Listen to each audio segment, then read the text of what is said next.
The letter was taped beneath the velvet lining, in a place no one would think to look unless they were tearing the box apart with their bare hands, which is exactly what I was doing on a Tuesday night in March, 10 years after my wife died, when a different betrayal had finally pushed me past the point of leaving anything unexamined. My name is Harold Webb. I am 69 years old. For 10 years I had kept my late wife's jewelry box on her dresser exactly where she left it, untouched except for dusting, because some part of me had decided that disturbing it meant disturbing her. That night, I disturbed it completely. And underneath the lining, in handwriting I recognized instantly, I found 4 sentences that rearranged everything I thought I understood about my marriage, my daughter, and the family I believed I had spent my life protecting. I sat on the edge of the bed where my wife and I had slept for 31 years, holding a piece of paper that had been waiting a decade to be found, and I understood that the story I had been telling myself about my life was not the true one. Let me take you back, because the beginning matters more than people think. I grew up outside Pittsburgh, the son of a steelworker and a seamstress. We didn't have much, but we had a stubborn kind of decency that taught you to keep your word even when it cost you something. I carried that with me my whole life. I met Alina when I was 26. She was a nurse at the hospital where I'd gone after a workplace injury, a steady, quietly funny woman with auburn hair, and a way of looking at you that made you feel like the only person in the room. We married 18 months later. I spent my career as a foreman at a manufacturing plant, steady work that let us buy a modest brick house in Bethel Park and raise our daughter, Margaret, with the stability I had always wanted for my own children. Alina and I built a good life. Not flashy, not easy always, but honest. We hosted Sunday dinners. We took Margaret camping every August at a lake 2 hours north. Alina kept a garden that she bobbied like a third child, and on summer evenings we'd sit on the back porch and she'd tell me which tomatoes were finally ready, and I would believe, the way you believe the sun will rise, that this was simply what my life was and would always be. Margaret grew up steady too for a long time. She married a man named Curtis when she was 26, a contractor with a good handshake and an easy laugh, the kind of son-in-law who fixes your gutters without being asked and remembers your birthday without a reminder from his wife. They had 2 children, my grandchildren, Sophie and Ben. For years, our family Sundays simply expanded to include them, and I thought we had done something right. I thought we had built something that would hold. Alina was diagnosed with pancreatic cancer when she was 59. The disease took her in 7 months fast, by the standards of that illness, though no length of time feels fast when you are the one losing someone. She died in our bedroom, in the bed where I am writing this now, on a gray morning in November. After she was gone, I did what I think most men of my generation do. I kept moving. I kept the house exactly as she'd left it, not out of strangeness, just out of a reluctance to disturb the last shape her hands had given to things. Her garden gloves stayed on the hook by the back door. Her reading glasses stayed on the nightstand. Her jewelry box, a cedar box with a small brass clasp, a gift I had given her on our 20th anniversary, stayed on her dresser, untouched, holding the rings and brooches and a few inexpensive necklaces that had meant more to her than anything expensive ever could have. For 10 years that was the shape of my grief, quiet, contained, manageable. Then Curtis and Margaret asked me to sign something, and the quiet ended. It started small, the way these things usually do. About a year before that Tuesday night, Curtis's contracting business had hit a rough patch. A large commercial job had fallen through, and 2 smaller jobs had run over budget in ways that ate into his cash reserves. Margaret mentioned it at a Sunday dinner, casually, the way you mention weather. I offered to help if they needed it. That's what fathers do, and I meant it without reservation. What followed was a gradual education in how financial trouble actually moves through a family, not all at once, but in increments small enough that each one seems reasonable on its own. First, a loan of $15,000 to cover a payroll gap. I gave it without paperwork, because that's not how I did things with my daughter. Then, 6 months later, a request to co-sign a business line of credit. I agreed to that too, after Curtis walked me through the numbers at my kitchen table with the kind of earnest confidence that made the risk feel smaller than it was. Then, in February, Margaret came to me with something different. She told me Curtis's accountant had suggested restructuring some of their debt using equity, and that the cleanest way to secure better lending terms would be for me to add Curtis as a co-signer on the deed to my house. Just on paper, she said, just to strengthen their borrowing position, nothing that would actually change who owned what. I want to tell you that I saw through this immediately. I didn't. I had spent 40 years trusting my daughter's judgment, and trust, once built that thoroughly, doesn't dismantle itself in a single conversation. I told her I needed to think about it. She seemed unbothered by that, which in hindsight should have told me something. A person trying to manipulate you is usually impatient. A person who believes their request is reasonable can afford to wait. What changed my mind wasn't suspicion. It was something much smaller and, in the end, much more important. It was a phone call from Sophie. Sophie was 19, in her second year at a state university 2 hours away, and she called me on a Thursday evening sounding upset in a way that was unusual for her. She told me she'd overheard her parents arguing over the phone the weekend before, during a visit home. She said she hadn't meant to listen, but the walls in that house were thin and she'd been in the next room. She said her mother had said something like, "He won't be around forever, Curtis. Once the house transfers, we can refinance everything and this all goes away." Sophie told me she didn't fully understand what it meant, but it had bothered her enough that she wanted to tell me. She said she felt like a traitor telling me, and then she said something that broke my heart a little. "I just don't want you to get hurt, Grandpa. You always tell us the truth. I think you should know this." I thanked her. I told her she'd done the right thing. And after I hung up the phone, I sat in my kitchen for a long time without moving. He won't be around forever. My own daughter, talking about my death as a financial event, as a transfer date. I did not call Margaret that night. I did not confront Curtis. I sat with it, the way I have sat with most hard things in my life, turning it over, looking for an explanation that would make it smaller than it felt. I couldn't find one, so I did something else instead. I went looking for the truth in the one place I had never thought to look. I don't know exactly what made me go to Aline's jewelry box that night. Maybe it was instinct. Maybe it was the simple fact that everything else in my life suddenly felt uncertain, and that box was the one object in the house that had always represented the opposite of uncertainty, Aline's steadiness, her care, the part of my life I never had to question. I opened it the way I always did, gently, the way you'd open something sacred.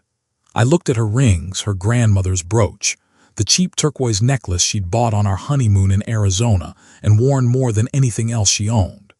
And then, lifting the velvet tray to dust beneath it, the way I had done 100 times over 10 years without ever once finding anything unusual, I felt something stiff beneath the lining. Tape, old, yellowed tape, holding down a folded square of paper against the underside of the tray. My hands were not steady when I peeled it free. The handwriting was Aline's. There was no question of that. I would have known it anywhere, the particular slant of her capital letters, the way she crossed her T's with a flourish she'd probably picked up from her mother. The paper was old. Whatever this was, she had written it years before she died. 4 sentences. "Harold, if you ever find this, please don't blame Margaret too harshly. I made a mistake telling her about the trust fund years ago when she was struggling, and I should have told you instead of handling it myself. I set aside money from my own savings, separate from yours, because I was afraid of exactly the kind of pressure I could see building in her marriage even then. Please look in the safety deposit box at First Federal before you decide anything about the house." I read it 4 times. Each time, the room around me seemed to narrow slightly, the way it does when something rearranges the furniture of your understanding all at once. Alina had known something. Years before she died, likely not long after Margaret married Curtis, Alina had seen something in their relationship that worried her enough to act on it quietly, without telling me, and to set aside money I had never known existed. And there was a safety deposit box. I had been married to this woman for 31 years. I thought I knew every corner of our finances, every account, every decision. I had not known about this, and the not knowing didn't feel like betrayal exactly. It felt like discovering a room in your own house you never realized existed. I didn't sleep that night. I went to First Federal Bank the next morning, the letter folded in my coat pocket like something that might disintegrate if I handled it too roughly. The branch manager, a patient woman named Denise who had clearly handled requests like mine before, walked me through the process of accessing a box under a deceased account holder's name. It took most of the morning: documentation, verification, a call to confirm my standing as executor of Alina's estate, which I had been for 10 years without ever needing to exercise that authority for anything beyond the obvious.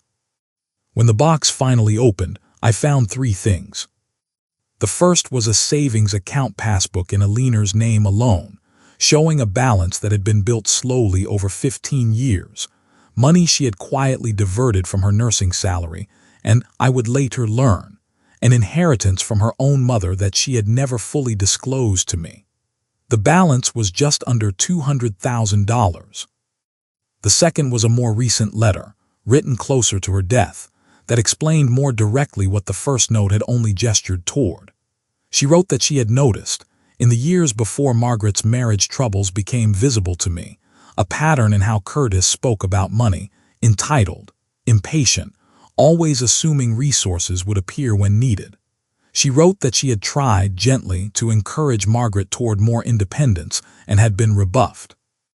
She wrote that she didn't want to alarm me while she was dying, and that she hoped, if I ever needed it, this money would exist as a buffer between our family's stability and anyone who might one day see our home as something to be managed rather than lived in. She had seen this coming.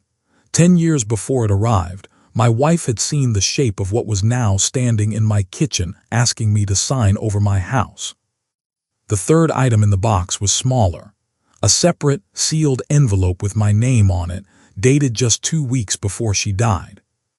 I sat in the small private room the bank provided, and I opened it. "Harold, if it's come to this, I'm sorry I'm not there to help you through it. You have always been the most honest man I've known, and I think that honesty sometimes makes it hard for you to imagine other people operating differently. Trust your instincts. You'll know what's right. I love you. E."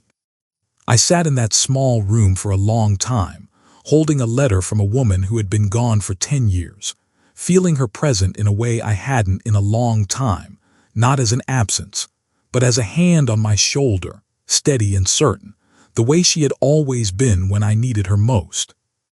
I did not go home and confront Margaret in anger. I want to be clear about that, because anger was available to me and I understood, sitting in that bank, that anger would accomplish nothing except making everyone defensive and the truth harder to reach. Instead, I called my attorney, a careful man named Walter Brennan who had handled Alina's estate and my own affairs for 2 decades, and I told him everything: the deed request, Sophie's phone call, the letters, the money. Walter listened without interrupting, the way good attorneys do, and then he said something that settled me more than anything else could have. "Harold, you haven't signed anything yet. That means you still have all the leverage. The question now isn't whether you've been wronged. Clearly something concerning is happening. The question is what kind of conversation you want to have, and from what position."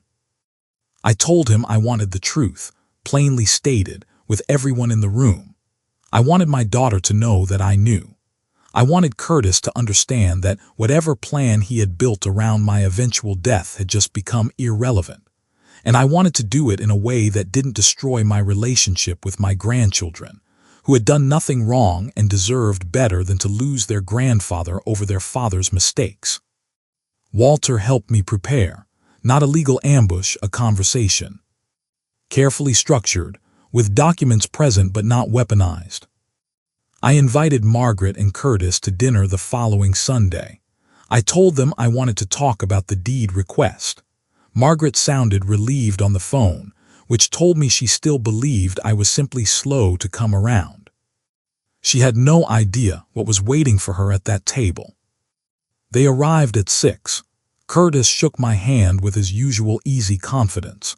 Margaret kissed my cheek and asked if I needed help in the kitchen. I told her everything was already prepared, and we sat down at the same table where a leaner used to announce which tomatoes were ready. I let them eat for a while. I let the conversation move through ordinary things: Sophie's classes, Ben's soccer season, a vacation they were considering. I wanted them settled before I spoke, not because I wanted to ambush them, but because I wanted to watch how the truth landed on people who weren't braced for it. Then I set my fork down and I said, "I want to talk about the deed now." Margaret nodded, already reaching for the folder Curtis had brought. I told her I wasn't going to sign it. I watched Curtis's expression shift, not panic yet, just recalibration, the look of a man revising a plan in real time. Then I told them about Sophie's call. I watched Margaret's face go pale. I told them I wasn't angry at Sophie, that she had done exactly what a person who loves her family should do. I told them I understood the phrase "he won't be around forever" had likely been said in frustration, in the heat of an argument neither of them expected anyone else to hear. I told them I was willing to believe it didn't represent the whole of what either of them felt about me. But then I placed the 2 letters and the passbook on the table. I told them about Alina, about what she had seen years before any of this became visible to me, about the money she had quietly protected, not from Margaret, but for her, in a way that wouldn't make her vulnerable to pressure from a husband who saw inheritance as a financial instrument rather than a family's legacy. Margaret read her mother's handwriting and began to cry in a way I hadn't seen since Alina's funeral. Curtis, to his credit in that single moment, didn't try to argue or explain. He sat very still and said quietly, "I didn't think it would go this far." I told him I believed that. I told him I thought he had made a series of small, desperate decisions that had compounded into something he hadn't fully intended, the way these things often do. But I told him, too, that intention doesn't undo consequence, and that what he and Margaret had built, a plan resting on the timing of my death, was something I could not simply set aside because he felt bad about it now. Here is what I decided after that dinner, with Walter's guidance and a great deal of thought. I did not sign the deed transfer. That door closed permanently. I did, however, offer something else. Using the money Alina had quietly protected, money Curtis and Margaret had never known existed, I structured a loan through a formal trust with Walter as trustee that would help stabilize Curtis's business on clear, documented terms. Real interest, a real repayment schedule, real accountability. Not a gift, not an inheritance accessed early. A loan the way it should have been handled from the very first $15,000. I told Margaret that the house would remain mine fully for as long as I lived in it, and that my will, which Walter and I revised within the month, would distribute things fairly between her and her children, but with protections in place that no single person could leverage or pressure into an early transfer. The kind of protections, I realized later, that Alina had been trying to build for me a decade before I knew I needed them. I told Curtis that I expected the loan to be repaid according to the schedule, without exception, and that I expected total honesty from him going forward. No more conversations conducted on the assumption that I was an obstacle with a foreseeable expiration date. He agreed. I believe, watching him over the following year, that he meant it. The repair with Margaret took longer than the repair with Curtis, which surprised me at first and then didn't. Forgiving a husband who made a bad decision is, in some ways, simpler than forgiving yourself for going along with it. Margaret carried a guilt that I watched her work through slowly, over months, in small gestures. An unprompted Sunday dinner she organized herself. A long letter she wrote me in April that named, more honestly than our dinner table conversation had allowed, exactly how she'd let fear about money override what she knew was right. I told her, eventually, what I had come to believe was true, that her mother's faith in her had never been about excusing her, but about protecting her from becoming someone she'd regret being. Alina hadn't hidden that money to shield Margaret from consequences. She'd hidden it to give her daughter a chance to choose differently if the day ever came when she needed to. The day had come. Margaret had chosen wrong briefly, and then, given the chance, she had chosen to make it right. I think that's most of what any of us can ask of the people we love. Sophie still calls me every week. I never told her how much her phone call mattered, not directly. I think some debts of gratitude are better expressed through consistency than declaration. I take her and Ben to the lake every August now, the same lake Alina and I used to take Margaret to, and I've started teaching Sophie to identify when tomatoes are actually ready, the way her grandmother taught me. The jewelry box sits on the dresser still, in the same place it's always been. I open it now, sometimes, just to look at the turquoise necklace from Arizona, and to remember that the woman who wore it had been watching over all of us far longer and far more carefully than any of us ever knew. She told me, in her last letter, that I'd know what was right when the moment came. She was right about that too. She was right about almost everything.